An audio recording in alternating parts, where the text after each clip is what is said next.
కృష్ణా జిల్లా ఆగిరిపల్లి మండలం తోటపల్లి గ్రామం సిఆర్డీఏ పరిధిలోకి రావడంపై ఆ గ్రామస్తులు ఆందోళన చెందుతున్నారు. విజయవాడలోని సిఆర్డీఏ కార్యాలయాన్ని తోటపల్లి రైతులు ఇవాళ ముట్టడించారు. సిఆర్డీఏ పరిధిలో ఉంటే తమ భూముల రేట్లు తగ్గిపోతాయంటున్న రైతులతో మా ప్రతినిధి మధు ఫేస్ టు ఫేస్.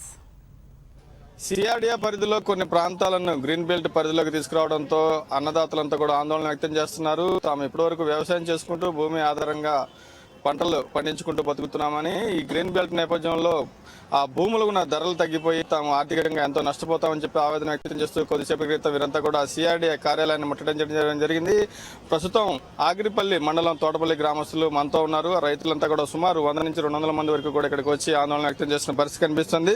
ప్రధానంగా వారి డిమాండ్లు ఏంటి, అదేవిధంగా ప్రభుత్వాన్ని ఏం కోరుతున్నారు అనేది వారిని అడిగి తెలుసుకున్నాం. చెప్పండి, మీ పేరేంటి, మీరు ఎక్కడి నుంచి వచ్చారు, మీ డిమాండ్ ఏంటి? నా పేరు ఆరేపల్లి శ్రీనివాసరావు అండి. ఆగిరిపల్లి మండలం తోటపల్లి సర్పంచ్. నేను మాకేంటంటే మా ఆగిరిపల్లి మండలం అంతా కూడా సిఆర్డీఏ పరిధిలోకి వచ్చింది. ఈ పరిధిలోకి వచ్చిన మా గ్రామాలని అగ్రికల్చర్ జోన్ 1గా మార్చారు. అగ్రికల్చర్ జోన్ 1లో ఉంచారు. అంటే దీనివల్ల మాకు కలిగే నష్టం ఏంటంటే, ఆల్రెడీ మాది వర్షాభావ పరిస్థితులతో వర్షాల మీద ఆధారపడి పంటలు పండిస్తూ ఉంటాం. కొండ ప్రాంతం ఉంది మాకు ఎక్కువగా. ఈ వర్షాల మీద వర్షాధారం మీద ఆధారపడడం వల్ల మాకు కావాల్సిన దిగుబడి మాకు రావట్లా. దీన్ని పంటలు సరిగా పండించలేం. పైగా దీన్ని గ్రీన్ జోన్లో మార్చేటప్పటికి ఏంటంటే మాకున్నటువంటి ఇబ్బందులు అది మరణశాసనంలా మారింది. అట్లా కాకుండా మనకి ఇంతకు ముందున్న ఏవైతే ఉడాలో ఉన్నప్పుడు మాకున్నటువంటి ఏవైతే వర్తించాయో అవన్నీ కూడా ఇప్పుడు వర్తింపజేయమని చెప్పి అడుగుతున్నాం. మాకు మామిడి పంట అంటుంది, వైరస్ సోకడం వల్ల కావాల్సిన దిగుబడి రావట్లా, రైతు నష్టపోతున్నాం. అట్లా వరి పంట ఉంది, వర్షాలు సరిగా లేక నీరు అందుబాటులో లేక పంటలు పండించకపోతున్నాం. పండిన పంటలకు వచ్చిన దిగుబడికి గిట్టుబాటు ధర రావట్లేదు. ఈరోజు ఎప్పుడైతే దీన్ని గ్రీన్ జోన్గా మార్చారో పంటలు పండించాలి తప్ప ఇంకా వేరే ట్రాన్సాక్షన్స్ ఏమీ లేవు. మేము రాజకీయ వ్యతిరేకం కాదు సార్, కాకపోతే గ్రీన్ బెల్ట్ కాకుండా రెసిడెన్షియల్ ఏరియా చేయమంటున్నాం సార్. మేము కోరుకున్నది సార్, ఇదే కానీ జరిగితే మా ఊరు మొత్తం ఆత్మహత్య చేయడం అవకాశం ఉంది సార్. మాకు పొలం అమ్ముకునే అవకాశం లేదు సార్. మరి ఏమి లేదు సార్. ఉన్నంతా కొంటా ఎకరం వాళ్ళు అంతా. ఒక 10 ఎకరాల రైతు ఎవరు లేదు సార్ మా ఊరు వచ్చి. ఉన్నా కూడా 300 ఎకరమే, ఎక్కువ 1000 ఎకరం కూడా లేదు సార్ మా ఊళ్ళో. 200 ఎకరం 300 ఎకరం కంటే సాగులో ఉన్న ఏ భూమి లేదు సార్. ఆ 200 ఎకరం అక్కడ మామిడి పంట పండుతుంటుంది. అది కూడా ఒక 4-5 సంవత్సరాల నుంచి సరైన పంట దిగుబడి కూడా రావటం లేదు. ఇట్లాంటి పరిస్థితుల్లో ఇది చేయటం వల్ల మీకు ఎటువంటి నష్టం వస్తుంది? అసలు ఏ పంట కూడా మాకు వర్షాధారం సార్. మాకు ఏ కాలం లేదు, ఏది లేదు సార్. ఆ వర్షం పడితేనే పంట ఏదైనా సరే, మామిడైనా సరే, ఊరైనా సరే. అలాంటిది మనకు ఆదాయం లేదు సార్ అసలు అక్కడ మా పంచాయతీకి. మళ్ళీ దాని గ్రీన్ బెల్ట్ ఎన్ని వేల ఎకరం ఉంది సార్ మా ఊరికి. ఉన్న 200 ఎకరం లేదు సార్ నిండా సాగులోకి వచ్చింది. దాన్ని గ్రీన్ బెల్ట్ వెళ్తే ఎట్లా సార్? మేము ఉన్న సన్నగా రైతులు అందుకు బాధపడతాం సార్. ఇది మీ ఆగిరిపల్లి మండలం ఎన్ని గ్రామాలు ఇట్లా గ్రీన్ బెల్ట్ జోన్ కిందకి వెళ్తాయి? దాదాపు మండలం అంతా ఉంది సార్. మండలం ఎన్ని ఎకరాలు, ఎన్ని వందల ఎకరాలు? దాదాపు 2000 ఎకరం ఉంటుంది సార్. తోటపల్లి వచ్చారు 400 ఎకరం ఉంటుంది.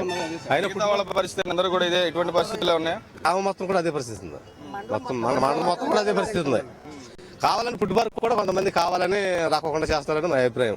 అది వస్తే అందుకని ఆ ఉద్దేశంతోనే మాది జోన్గా 1 జోన్గా మార్చారని కూడా మా అభిప్రాయం.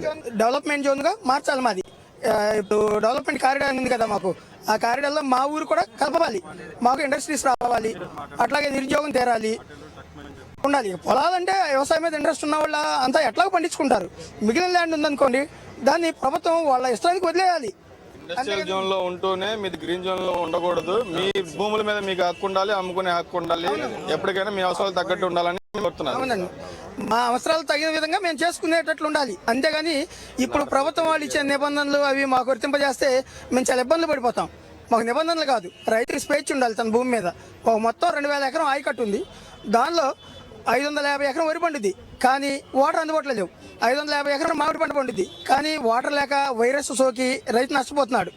అందుకే అవి ఇండస్ట్రియల్ డెవలప్ అయింది అనుకోండి, అంతకు అవసరం ఇండస్ట్రీ వాళ్ళు బయట నుంచి వచ్చే వ్యాపారస్తుల వల్ల కానివ్వండి, మరి ఇతరత్ర కానీ మాకు రైతు స్టేటస్ పెరుగుతుంది, గ్రామం వాల్యూ కూడా పెరుగుతుంది. అది కావాలి మాకు. చిన్న సన్నకారు రైతులుగా ఉన్న తామంతా కూడా తమ భూమి మీద హక్కు కోల్పోతాం కాబట్టి తమని ఆర్థికంగా నిలబెట్టాలంటే తమ భూములు తమకు ఉండాలి. దానికి రెసిడెన్షియల్ జోన్ కింద ఇచ్చి తమ ఎప్పుడైనా అమ్ముకునే విధంగా కూడా వెసులుబాటు కల్పించాలని చెప్పి కోరుతున్నారు. ఇందులో భాగంగానే సిఆర్డీఏ కార్యాలయాన్ని ముట్టడించామని చెప్తున్నారు. ప్రభుత్వం ఇప్పటికైనా తమకు న్యాయం చేయాలని చెప్పి వారంతా డిమాండ్ చేస్తూ ఉన్నారు. ఇది ఇక్కడ పరిస్థితి. Water studio. రాజమండ్రి నగరపాలక సంస్థ కౌన్సిల్